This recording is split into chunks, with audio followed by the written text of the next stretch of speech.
am Rabindra Kumar Behera. Welcome to my physics class. Last class we have completed the chapter magnetic effect of current, or you can say moving charges and magnetism. Today we are going to discuss about electromagnetic inductions. That is new chapter. क्या discussion करेंगे आज? Electromagnetic inductions के बारे में. Okay देखो ये chapter क्या होता है, हमने पढ़ा है कि अगर कोई एक मैग्नेट होता, अगर कोई एक बार मैग्नेट होता तो इसके सराउंडिंग में मैग्नेटिक फील्ड क्रिएट होता है. हाँ, फिर से कोई कंडक्टर में करंट जा रहा है तो इसके सराउंडिंग में मैग्नेटिक फील्ड क्रिएट होता है. ऐसा समझने की नहीं. अगर एक बार मैग्नेट है तो इसके साथ मैग्नेटिक फील्ड क्रिएट होता है.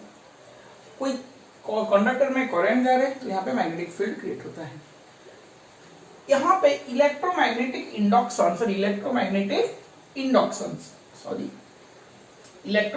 इंडक्शंस क्या कहलाता है? इलेक्ट्रोमैग्नेटिक इंडक्शंस यही बोलता है कि ये जो मैग्नेटिक फील्ड क्रिएट हो रहा है उसके साइड में हम एक कंडक्टर रख लें, और ये कंडक्टर को बिना टच किए अगर ये कंडक्टर में या वायर पे करंट मेरा फ्लो होता है तो ये प्रोसेस को हम बोलेंगे इलेक्ट्रोमैग्नेटिक इंडक्शंस. क्या मैंने बोला कोई मैग्नेटिक फील्ड होता है, यहाँ पे रख लो. कोई मैग्नेटिक फील्ड के अंदर एक कंडक्टर रख लो और उसमें करंट मेरा फ्लो होता है. अगर उसमें करंट मेरा फ्लो होता है तो उसी प्रोसेस को हम बोलेंगे कि electromagnetic induction. The phenomenon of production of electric current from magnetic field is known as what? Electromagnetic induction. आया समझ में ना? इसमें कुछ डाउट है हुआ? कोई भी एक कंडक्टर को एक मैग्नेटिक फील्ड के अंदर रख लो. यहाँ पे बार मैग्नेट है तो इसके सराउंडिंग में मैग्नेटिक फील्ड आ रहा है. यहाँ पे करंट फ्लो हो रहा है कंडक्टर में तो इसके लिए मैग्नेटिक फील्ड सराउंडिंग में आ रहा है. तो तुम यहाँ पे एक अनदर वायर, यहाँ पे एक वायर लो, यहाँ पे एक वायर लो, इसी से हम क्या मिलेगा मुझको? मैग्नेटिक फील्ड मुझे मिलेगा. मैग्नेटिक फील्ड के अंदर एक करंट कैरिंग वायर मैंने रख लिया, एक वायर मैंने रख लिया, तो अगर उसमें करंट फ्लो होना शुरू हुआ तो इसको हम बोलेंगे इलेक्ट्रोमैग्नेटिक इंडक्शन. आया समझ में? अरे हाँ या ना? चलो नेक्स्ट को डिस्कशन करते हैं. नेक्स्ट डिस्कशन करने की चीज आज का है, पहला चीज जो डिस्कशन करेंगे वो है मैग्नेटिक फ्लक्स. ये मैग्नेटिक फ्लक्स क्या बोलता है? अच्छा इसको मैं मिटा देता हूं. मैग्नेटिक फ्लक्स क्या बोलता है कि number of lines of force crossing the number of lines of force crossing the unit area या फिर सरफेस एरिया भी तुम इसको बोल सकते हो, of the coil. मतलब कितना लाइंस ऑफ फोर्स क्रॉस कर रहे हैं. मान के चलो ये एक मेरा रेक्टेंगुलर कॉइल है. यहाँ पे ऐसे मैंने क्या किया ना, कुछ पानी ऐसे स्प्रे किया. वाह, अब जो पानी यहाँ पे स्प्रे होगा ये पानी ऐसे आएगा, ये ऐसे टकराया और मैंने नीचे एक बकेट रखा है तो यहाँ पे पानी मेरा कलेक्ट होगा. यहाँ पे पानी मेरा क्या होगा? कलेक्ट होगा. तो ये यहाँ से टकराया और नीचे मेरा पानी कलेक्ट होगा. ऐसा समझ में कि नहीं? तो जितना पानी यहाँ पे कलेक्ट होगा वो मेरा है number of lines of force crossing in this unit area. ये लाइंस ऑफ फोर्स ऐसे क्रॉस कर रहा था, ये ऐसे क्रॉस कर रहा था, ये ऐसे कर रहा था. जो जितना क्रॉस कर रहे थे वो आके यहाँ पे कलेक्ट हो गया. आया समझ में? पहली बात. दूसरी बात, अगर मैंने इसको इस तरह टर्न किया, मतलब ये एक लाइन ऑफ फोर्स ऐसे आ रहा था, ऐसे टकराया, ऐसे मैंने टर्न किया तो ये क्रॉस करके चला जाएगा. तो अगर मैं ये जो रेक्टेंगुलर कॉइल को मैंने चेंज कर दूं, मतलब इसको शेप में थोड़ा चेंज कर लूं, साइज शेप मतलब ओरिएंटेशन में थोड़ा चेंज कर लूं, तो यहाँ पे मेरा फ्लक्स का वैल्यू जो यहाँ पे पानी कलेक्ट हो रहा था वो मुझे वेरी करेगा. दूसरी बात. तीसरी बात ये है कि कौन सा वाला मैग्नेटिक फील्ड और कौन सा वाला पानी यहाँ पे जो टकरा है वो इफेक्टिव होगा, मेरा बकेट में कलेक्ट होगा. जो पानी का स्प्रे मेरा एरिया वेक्टर, ये रेक्टेंगुलर कॉइल का एरिया वेक्टर के साथ होगा. देखो कैसे होगा. अगर रेक्टेंगुलर कॉइल इस तरह का है, एरिया वेक्टर मेरा इस तरह का होगा, रेक्टेंगुलर कॉइल इस तरह का है तो एरिया वेक्टर मेरा इस तरह का होगा। मान के चलो कोई एक मैग्नेटिक फील्ड इस तरह, मतलब एक पानी का स्प्रे इस तरह आया, तो ये जो इस तरह आया ये एरिया के साथ कुछ एंगल कर रहा है। एक एंगल, एक कंपोनेंट इधर चलेगा, एक कंपोनेंट इधर चलेगा। जो कंपोनेंट का पानी इधर से आ रहा होगा वो क्या कलेक्ट होगा यहाँ पे, वो इस तरह चले जाएगा, वो इस तरह टच करते हुए चले जाएगा, वो कलेक्ट नहीं होगा। जो कंपोनेंट इधर आया टकराया वो यहाँ पे जाके क्या होगा, कलेक्ट होगा। आया समझ में कि नहीं? देखो डायग्राम में मैं दिखा रहा हूँ, डायग्राम में मैं दिखा रहा हूँ। मान के चलो कि ये मेरा एक सरफेस एरिया है और इसका वेक्टर इधर है, इसका एरिया वेक्टर इधर है। आया समझ में कि नहीं? मैग्नेटिक फील्ड मेरा इधर चल रहा है, मैग्नेटिक फील्ड मेरा इधर चल रहा है। आया समझ में? तो ये जो रेक्टेंगुलर कॉइल है ये मैग्नेटिक फील्ड का एक कंपोनेंट एरिया वेक्टर के साथ आएगा। इधर आएगा क्या, b cos थीटा, और इधर आएगा क्या, b sin थीटा। अब जब b sin थीटा इधर आएगा वो क्या करेगा, ये कॉइल है वो b sin थीटा ऐसे चले जाएगा, तो ये क्या होगा, यहाँ पे पानी स्प्रे करते हुए नहीं दिखाई।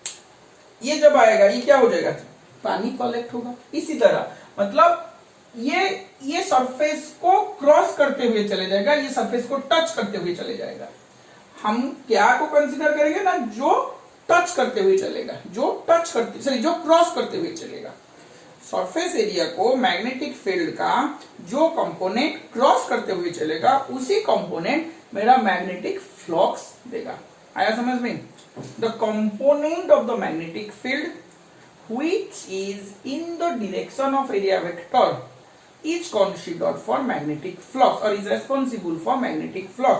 तो हम क्या बोल सकते हैं कि phi equal to b cos theta into a, तो ये हम बोल सकते हैं ba cos theta, तो ये आया phi।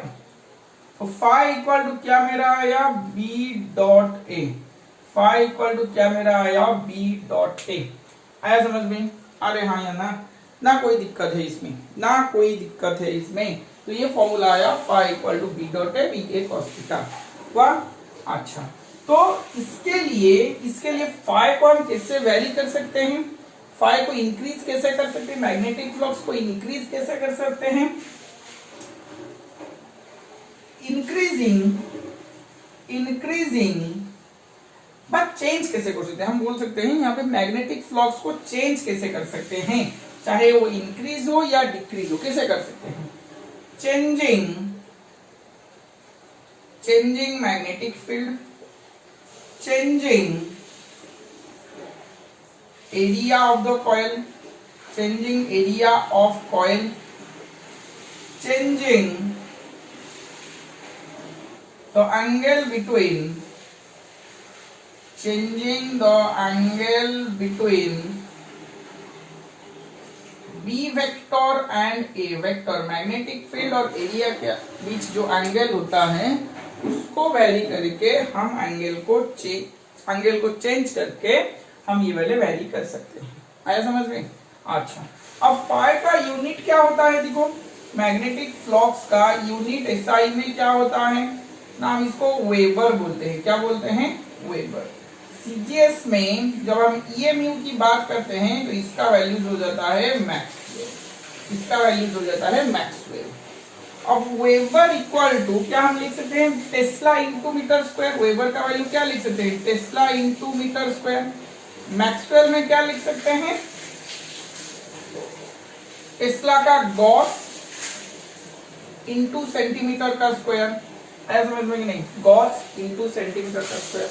अच्छा, यहाँ पे अगर मैं 1 वेबर लिख रहा हूँ, यहाँ पे थोड़ा सा बॉक्स करके मैं लिख ले रहा हूँ, 1 वेबर में लिख रहा हूँ तो मैं क्या लिखूंगा, 1 tesla into 1 metre square. 1 weber equal to 1 tesla into 1 metre square. 1 tesla का वैल्यू हमको पता है 10 to the power 4 gauss, metre का value 10 to the power 2 centimetre का स्क्वायर। तो ये क्या हो जाएगा, 10 to the power 8 gauss into centimetre का स्क्वायर, जिसका वैल्यू है मैक्सवेल। तो मैं लिख सकता हूँ 1 weber equal to 10 to the power 8 maxwell. आया समझ में कि नहीं? मोस्ट इंपोर्टेंट है, न्यूमेरिकल्स के साथ काम आएगा। 1 weber equal to 10 to the power 8 maxwell. अरे हाँ यहाँ ना ना इसमें कोई दिक्कत वाली बात है। वाह, चलो स्क्रीन को पॉज करके सारी चीज लिख लो, नेक्स्ट सेक्शन को चलते हैं। नेक्स्ट हम क्या डिस्कशन करेंगे ना, फैराडेज एक्सपेरिमेंट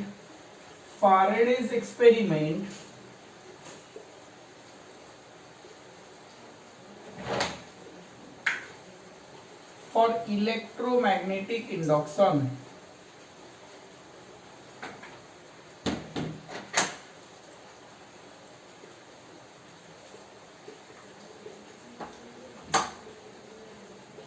देखो Faraday's experiment for electromagnetic induction पे क्या आता है कि उन्होंने क्या किया, एक बार मैग्नेट यहाँ पे लिया, रेजिस्टर लिया था और वह इसमें एक गैल्वानोमीटर कनेक्ट किए थे।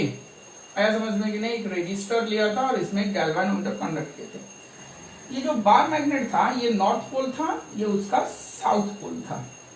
उन्होंने क्या किया था, चार चीज किए थे। नॉर्थ पोल को इसके पास लिए थे, नॉर्थ पोल को कॉइल से दूर लेते गए, पहला ऑब्जर्वेशन। सेकंड, थर्ड में क्या किए थे ना, साउथ पोल को पास लेके कॉइल का पास लिए, साउथ पोल को दूर ले आए, साउथ पोल को दूर ले आए। थर्ड, फोर्थ या फिर और एक चीज किया था, बार मैग्नेट को कांस्टेंट रखते हुए कॉइल को इधर मूव किए और फिर कॉइल को दूर ले गए। क्या उन्होंने किया, Faraday performed an experiment by moving the coil towards the north pole of the bar magnet. Again, he moves the coil far away from the bar magnet. Again, keeping the coil constant, उन्होंने bar magnet को north pole को coil के पास लिया, उससे दूर ले आए, south pole को कॉइल के पास लिए, उससे दूर ले। बहुत सारे ऐसे ऑब्जर्वेशंस किए, या फिर दोनों को उन्होंने मूव करना स्टार्ट किया। दोनों को मूव करना स्टार्ट किया का मतलब है ये भाई बार मैग्नेट इधर चल रहा है, कॉइल जो मेरा है वो भी मेरा इधर या इधर ऐसे कुछ चल रहा है, मतलब दोनों को उसने मूव किया by moving the both coil and magnet. तो उन्होंने हर एक बार दिखा कि ये गैल्वानोमीटर डिफ्लेक्शन दिखा रहा है। ये गैल्वानोमीटर क्या कर रहा है, डिफ्लेक्शंस दिखा रहा है।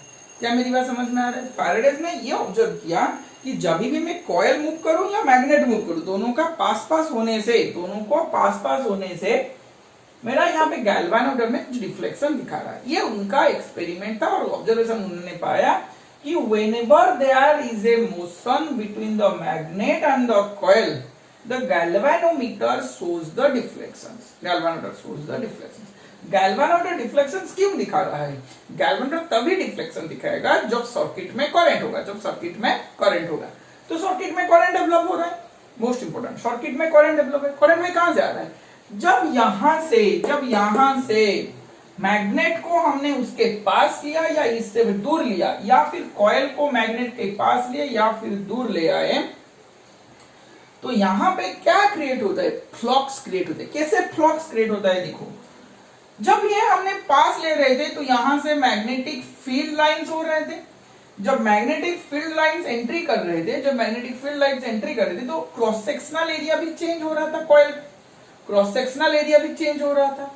तो मैग्नेटिक फील्ड और क्रॉस सेक्शनल एरिया चेंज होने से क्या डेवलप होता है? फ्लक्स। तो फ्लक्स डेवलप होता है और फ्लक्स चेंज भी हो रहा है। मैग्नेटिक फील्ड आगे जाता है तो इंक्रीज करता है। जब मैग्नेटिक फील्ड ये कॉइल का पास आएगा तो फील्ड क्या होगा? इंक्रीज कर जाएगा। हुआ? तो मैग्नेटिक फील्ड भी चेंज हो रहा है, कॉइल मूव कर रहा है या मैग्नेट मूव कर रहा है तो एरिया भी चेंज हो रहा है। हुआ? तो ये सारे चीज चेंज होगा तो फ्लक्स भी चेंज हो रहा है। पर इसका मोशन के लिए आइदर मैग्नेट का मोशन लो या फिर कॉइल का मोशन लो या फिर दोनों का मोशन ले जाओ तुम लोग। हुआ? तो वहां पे गैल्वानोमीटर डिफ्लेक्शन दिखा रहा है। तो गैल्वानोमीटर डिफ्लेक्शन दिखा रहा है मतलब करंट डेवलप हो रहा है। क्यों ना? इसका मोशन के लिए क्या डेवलप हो रहा है? फ्लक्स। तो फ्लक्स चेंज हो रहा है, इसीलिए यहाँ पे क्या डेवलप हो रहा है? मेरा करंट डेवलप हो रहा है। करंट डेवलप हो रहा है का मतलब क्या है? वहां पे कुछ पोटेंशियल डिफरेंस है, कुछ ईएमएफ वहां पे डेवलप हो रहा है।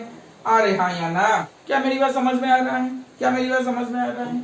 वहां पे फ्लक्स चेंज हो रहा है, देखो इधर मैं लिख रहा हूं, due to change of magnetic flux, due to change of magnetic flux,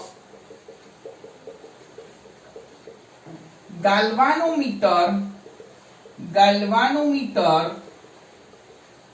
shows the deflection, galvanometer shows deflection, और galvanometer मेरा deflection दिखा रहा है, so the EMF is produced, EMF is produced।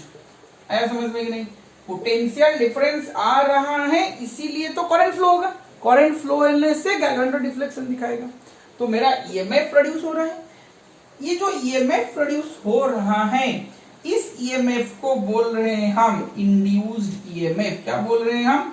Induced EMF। Induced EMF क्यों बोले? क्योंकि ये किसी के साथ बिना टच किए, आंखों से इसका प्यार हो गया, यहाँ पे आंखों से इसका EMF डेवलप हो गया, बिना टच किए इसी को, इसने बिना टच किए क्या कर लिया भाई, EMF प्रोड्यूस कर लिया। और EMF के प्रोड्यूस वजह से due to induced EMF, due to induced EMF, there is a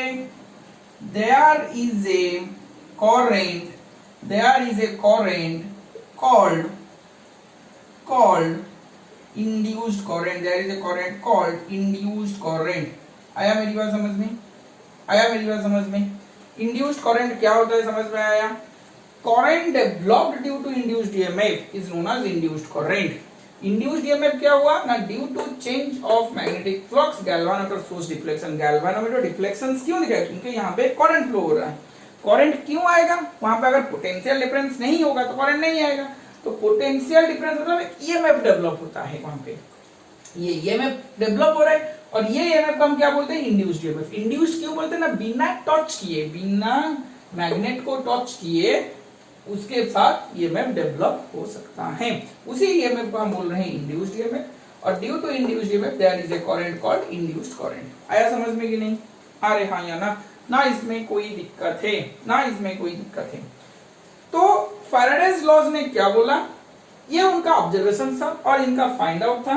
तो उनके लॉज ने क्या बोला, whenever there is a change of magnetic flux, whenever there is a change of magnetic flux takes place in the coil, whenever there is a change of magnetic flux takes place in the coil, an induced current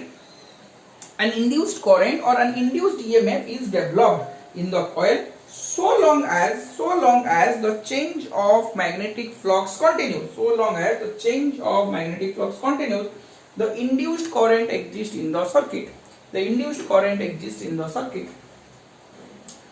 Faraday's law ये उनका conclusion था, observations था। तो उनका laws क्या बोला, Faraday's laws of electromagnetic induction क्या बोल रहा है, whenever there is a change of magnetic flux in the coil, an induced current or an induced EMF is developed in the coil, so long as there is a change of magnetic flux, an induced EMF or induced current is in the coil। इतना बात, अरे हाँ या ना? इतना बात हो गया, तो ये इंड्यूस्ड करंट एग्जिस्ट कर रहेगा। ओके, स्क्रीन को पॉज करके सारी चीज थोड़ा कर लो, मैं इसको मिटाने जा रहा हूँ। देखो फैराडेज लॉ क्या बोला कि whenever there is a change of magnetic flux takes place in a coil, an induced current or an induced EMF is developed in the coil, so long as the magnetic flux continues, the induced current exists in the circuit। ये पहली बात उनके conclusion से मिला, ये मेरा था first law. फिर सेकंड लॉ क्या है? सेकंड लॉ क्या हो रहा है, सिर्फ फ्लक्स जो चेंज हो रहा है, वो जो फ्लक्स चेंज हो रहा है वहां पे जो EMF डेवलप हो रहा है, सिर्फ फ्लक्स चेंज हो रहा है, तो मतलब कुछ टाइम के रेस्पेक्ट में चेंज हो रहा है, कुछ टाइम के रेस्पेक्ट में चेंज हो रहा होगा ना। जितना देर तक फ्लक्स चेंज होगा, टाइम एक फैक्टर है, जितना देर तक मैग्नेटिक फील्ड या area of the coil change होगा, उतना देर तक मेरा EMF डेवलप होता चले जाएगा। अगर वहां पे टाइम फैक्टर को हम कम करते हैं तो EMF भी कम हो जाएगा, टाइम फैक्टर ज्यादा कर लेते हैं तो EMF भी ज्यादा हो जाएगा। जितना देर तक वहां पे तुम एक बॉडी को मैग्नेटिक फील्ड के अंदर रखोगे तो वहां पे करंट डेवलप होगा। यही होता है बात, यहाँ पे वही लिखा गया है, so long as the magnetic flux continues the induced current exists in the circuit। ये सेंटेंस का मतलब यही है। तो उन्होंने पाया, उन्होंने क्या लिखा कि the magnitude of induced EMF is equal to rate of change of magnetic flux. Induced EMF is equal to rate of change of magnetic flux. आया समझ में? क्या उन्होंने क्या बोला ना, the magnitude of induced EMF, the magnitude of induced EMF is equal to the rate of change of magnetic flux, is equal to the rate of change of magnetic flux. The magnitude of induced EMF is equal to the rate of change of magnetic flux linked with the coil. Rate of change of magnetic flux linked with the coil. आया समझ में? कि नहीं? Equal to D phi by D T. आया? तो ये था Faraday's law का मैथमेटिकल एक्सप्रेशन। एक बार कोई एग्जाम में लिख लेता है, पूछ लेता है कि write the mathematical expression for Faraday's law, 1 marks का क्वेश्चन, तो ये लिखना है तुमको, E equal to D phi by D T. वह तो फैराडेज का दो लॉ समझ में आ गया। तो magnitude of induced EMF is equal to the rate of change of magnetic flux linked with the coil. तो टाइम के हिसाब से यहाँ पे फ्लक्स जो चेंज होगा उसके हिसाब से मेरा इंड्यूस्ड ईएमएफ का वैल्यू जाएगा। और वहां पे हमने लिख सकते हैं I इक्वल टू क्या होता है, E बाई आर होता है, तो 1 by R D phi by D T, ये होता है इंस्टेंटेनियस की value, induced instantaneous induced current. और I एवरेज की बात होती है, जो एवरेज इंड्यूस्ड करंट होता है, अच्छा ये हो जाता है डेल्टा E बाई आर, आया समझ में कि नहीं? Del phi by del T into 1 by R, आया समझ में कि नहीं? अरे हाँ या ना? आया समझ में यहाँ तक? ना कोई दिक्कत हो रहा है? चलो यहाँ पे सब कुछ लिख लो, स्क्रीन को पॉज करके हम इस फॉर्मूला का छोटे छोटे न्यूमेरिकल्स करते हैं, उसके बाद एक नया चीज लिखेंगे। वहाँ एक छोटा सा न्यूमेरिकल इसके करेंगे। वहाँ चलो स्क्रीन को पॉज करके लिख लो। एक छोटा सा क्वेश्चन दिया गया है कि जो मैग्नेटिक फ्लक्स है 5 varies with time as T square plus 3/t plus 1, वह 5 इस तरह वेरी कर रहा है। पूछा गया है find induced EMF at t equal to 2 second. Find induced EMF at t equal to 2 second. आया समझ में कि नहीं? तो यहाँ पे जो इंड्यूस्ड ईएमएफ होता है E equal to D phi by D T हमको पता है, हाँ कि नहीं? अच्छा मुझे इंड्यूस्ड ईएमएफ कहाँ पे निकालना है? at t equal to 2 second में। तो D by D T phi का वैल्यू है T square plus 3/t plus 1, और इसको डेरिवेटिव्स किया तो टी स्क्वायर का डेरिवेटिव्स क्या आएगा? 2t, इसका आएगा माइनस 3/t स्क्वायर, और इसका आएगा 0। तो मेरा E जो t इक्वल टू 2 सेकेंड में मुझे निकालना है, ये क्या आ रहा है? 2t माइनस 3/t का स्क्वायर, और मुझे यहाँ पे t equal to 2 second put करना है। भाई t यहाँ पे पुट किया तो 2 इंटू 2 माइनस 3/2 का square, 4 minus 3/4, that is 16 minus 3/4, that is 13 by 4, 3.25 volt. Induced EMF at t equal to 2 second मेरा क्या आएगा? 3.25 वोल्ट आएगा। वहां चलो लिख लो। और इसी क्वेश्चन पे अगर दिया गया होता कि ये जो फ्लक्स जा रहा है, एक रेजिस्टर 5 ओम पे चल रहा है, तो करंट निकालो। भाई I equal to E by R put करना है। E का वैल्यू है 3.25, R का वैल्यू है 5 ओम, ये मेरा वोल्ट। तो यहाँ पे सॉल्व करोगे और इसका आंसर एम्पियर में लिखोगे। आया समझ में? क्या मैं बोल रहा हूँ समझ में आ रहा है? अरे हाँ या ना? ये इसका आंसर हो जाएगा 0.65 एम्पियर। 0.65 एम्पियर। आया समझ में? अरे हाँ या ना, चलो स्क्रीन को पॉज करके लिख लो, नेक्स्ट बात डिस्कशन करते हैं। क्या क्वेश्चन दिया गया है, देखो, a wire of length L in the form of a circular loop lies in a plane normal to a magnetic field B0. If this wire is converted into a square loop in time t0, find the average induced EMF. सुनो, पहले एक wire था, उसका length था L और उसको मैंने circular loop में कन्वर्ट कर लिया है। तो जब सर्कुलर लूप में कन्वर्ट कर लिया और उसको एक मैग्नेटिक फील्ड के अंदर मैंने रखा हूं, सुनो जरा, मान के चलो इसका रेडियस मेरा R है,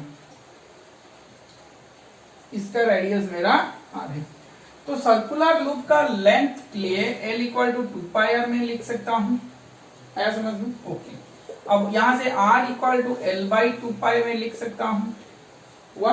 okay, lies in a plane normal to the magnetic field V0। तो जब ये यहां पे था तो इसका मैग्नेटिक फ्लक्स क्या था, φ1 equal to magnetic field into area. Magnetic field पहले इसका क्या देगा, plane normal to the magnetic field, तो थीटा यहाँ पे 90 डिग्री हो जाएगा, उसके लिए कोई टेंशन की बात नहीं है।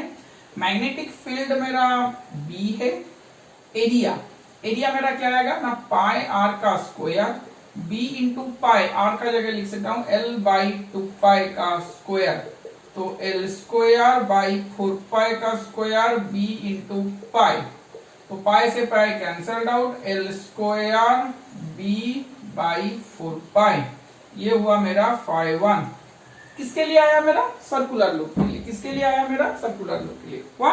Okay, L square B by 4π। अब क्या होता है, उसको मैंने क्या किया, if this wire is converted into a square loop in time t0, मतलब t0 टाइम लिया है और इसने स्क्वायर लूप को कन्वर्ट कर दिया है। अब कुछ टाइम के बाद, आफ्टर टाइम t0, इसने क्या हुआ है ना, स्क्वायर को कन्वर्ट हो चुका है। अब जब स्क्वायर को कन्वर्ट हो जाएगा, अब इसका साइड लेंथ क्या था, L था, तो इसका साइड क्या हो जाएगा, L बाई 4, हर एक साइड क्या हो जाएगा, L बाई 4। अब मान के चलो उसका फ्लक्स मेरा φ2 है, तो ये भी B इंटू एरिया, मतलब यहाँ पे थीटा 90 डिग्री हो जाएगा। Magnetic field into area, magnetic field B है, एरिया मेरा L बाई 4 का स्क्वायर है, तो B L स्क्वायर बाई 16, ये मेरा है φ2, ये मेरा है φ2। पूछा गया है क्या, find the average induced EMF. Average induced EMF का फॉर्मूला क्या है, E एवरेज मतलब φ2 माइनस φ1 बाई टाइम क्या है मेरा t0। एवरेज इंड्यूस कितना चेंज हुआ है, मतलब t0 टाइम के लिए तो चेंज हुआ है ना, फ्लक्स चेंज हुआ है, कितना फ्लक्स चेंज हुआ है ना, φ2 माइनस φ1, तो तुम यहां से खुद निकाल सकते हो, BL square by 16 minus BL square by 4π, खुद निकाल सकते हो, whole divided by t0, whole divided by t0। आया समझ में कि नहीं ना, इसमें कुछ दिक्कत है, अरे हाँ या ना, इसे सॉल्व करोगे तो आंसर निकल जाएगा, इसे सॉल्व करोगे तो आंसर निकल जाएगा। हुआ? चलो स्क्रीन को पॉज करके कर लो, आगे चलते हैं, नेक्स्ट लास्ट वाला न्यूमेरिकल्स करते हैं। क्वेश्चंस क्या दिया गया है, देखो, एक coil of area 500 centimetre square, एक कॉइल का एरिया मेरा क्या था 500 centimetre square and having 1000 turns, उसके पास टर्न्स कितने थे, 1000 टर्न्स थे। Okay, is held perpendicular to an uniform field of 0.4 gauss. Magnetic field मेरा किसमें दिया गया है, 0.4 गॉस में, उसको मुझे टेस्ला को कन्वर्ट करना पड़ेगा। वाह, ये 500 सेंटीमीटर स्क्वायर हो सकता है, 500 into 10 to the power minus 4 metre square. Gauss मेरा होगा 1 टेस्ला, मेरा कितना था, 10 टू द पावर 4 गॉस था, तो 1 gauss equal to into 10 to the power minus 4 tesla, 0.4 into 10 to the power minus 4 tesla. आया समझ में कि नहीं? अब फाई मेरा क्या हो गया ना, NBA cos 0, 0 क्यों हुआ ना, ये पहले perpendicular to uniform magnetic field को परपेंडिकुलर होकर कॉइल है, तो उसका एरिया पर क्या आएगा, मैग्नेटिक फील्ड के अलोंग आ जाएगा, तो NBA cos 0। तो n मेरा क्या है, ये n कहां से आया भाई, एक के लिए हम निकाल रहे थे phi equal to BA cos theta, तो n नंबर ऑफ टर्म्स में क्या निकलेगा, NBA cos थीटा, तो n मेरा आया 1000, B मेरा आया 0.4 into 10 to the power minus 4, area मेरा आया 500 into 10 to the power minus 4। आया समझ में कि नहीं? तो इसके बाद क्या लिखना है मुझे, देखो इधर, तो क्या हो जाएगा, इसे सॉल्व करोगे तो आंसर्स क्या आएगा ना, 3 1000 into 4 into 10 to the power minus 1, 10 to the power minus 4, 5 into 10 to the power minus 2 into 10 to the power minus 4. तो क्या आया यहाँ पे 4 into 5 ये आ जाएगा 20 into minus 1 minus 5 7 11 10 20 into 10 to the power minus 8 that is equal to 2 into 10 to the power minus 7 Weber. 2 into 10 to the power minus 7 Weber आएगा. Okay ये मेरा 5-1 मान लो. क्यों 5-1 लिया? क्योंकि the coil is turn through 180 degree in 1/10 second. मतलब इसका turn हो गया है 180 डिग्री को. तो 180 डिग्री को टर्न हो गया तो phi2 मेरा क्या आ जाएगा ना NBA cos 180 डिग्री. cos 180 तो एरिया वेक्टर भी उस तरह 180 डिग्री टर्न कर जाएगा. अगर कॉइल मेरा 180 डिग्री टर्न करे तो एरिया वेक्टर भी 180 डिग्री टर्न करेगा. तो NBA cos 180 1000. मैग्नेटिक फ्लक्स मेरा क्या आएगा 0.4 into 10 to the power minus 4. Area मेरा आएगा 500 into 10 to the power minus 4 cos 180 minus 1. तो ये जो वैल्यूज आएगा इसमें सिर्फ माइनस लगेगा -2 into 10 to the power minus 7 tesla. अब induced EMF average induced EMF क्या आएगा ना phi2 minus phi1 divided by time. तो क्या है ना -2 into और इसका मैग्नीट्यूड लेंगे हम -2 into क्योंकि ये हमारा मैग्नीट्यूड ऑफ इंड्यूस्ड ईएमएफ था ना. तो -2 into 10 to the power minus 7 -2 into 10 to the power minus 7 time था मेरा 1/10. इसका मैग्नीट्यूड तो ये मैग्नीट्यूड क्या हो जाएगा -2 - 2 -4. तो आंसर आएगा 4 into 10 to the power minus 7 ऊपर में जाएगा 10. तो ये मेरा फाइनल आंसर आएगा 4 into 10 to the power minus 6 volt. आया समझ में कि नहीं? एक छोटा सा मिस्टेक हुआ है. कहां पे मिस्टेक हुआ है देखो यहाँ पे. ये मेरा 10 to the power 2 आएगा. ये मेरा 10 to the power 2 आएगा. वाह ये मेरा 10 to the power 2 आया. तो वैल्यूज यहाँ पे भी चेंज हो सकता है. क्या आ जाएगा देखो -1 -4 -5 -9 to 7 -4 ये आ जाएगा -4. तो ये आ जाएगा -3. तो यहाँ पे भी उस तरह का आ जाएगा -3. आया समझ में कि नहीं? आपके -3 आ जाएगा. तो ये आ जाएगा -3. ये भी आ जाएगा -3. तो ये आ जाएगा 2 + 2 4 into 10 to the power -3. तो ये आ जाएगा 4 into 10 to the power -2 volt. आया समझ में ना? और कुछ कहीं पे चेंजेस हो सकता है तो मुझे बोल सकते हो तुम लोग. कंप्लीट यहाँ तक हो गया सबका? वाह स्क्रीन को पॉज करके लिख लो. ये मेरा फाइनल आंसर है. वाह तो ये था Faraday's laws of electromagnetic induction के बारे में. वहां पे और एक आता है फैराडेज ने इसका डायरेक्शन क्या होगा डिटरमिन नहीं कर सकते. मतलब इंड्यूस्ड करंट कौन से डायरेक्शन पे फ्लो होगा. वाह तो उसके लिए उन्होंने हेल्प लिया लेंजेस का. Lenz's describe the direction of induced current. वो वाला नेक्स्ट क्लास में पढ़ेंगे. अगर आज के क्लास में कोई डाउट है तो मुझे कमेंट्स पे लिखो. मिलते हैं नेक्स्ट क्लास में लेंजेस लॉ के साथ. वाह वो वाला इंपॉर्टेंट होने वाला है. वाह ठीक है मिलते हैं नेक्स्ट क्लास में. Thank you.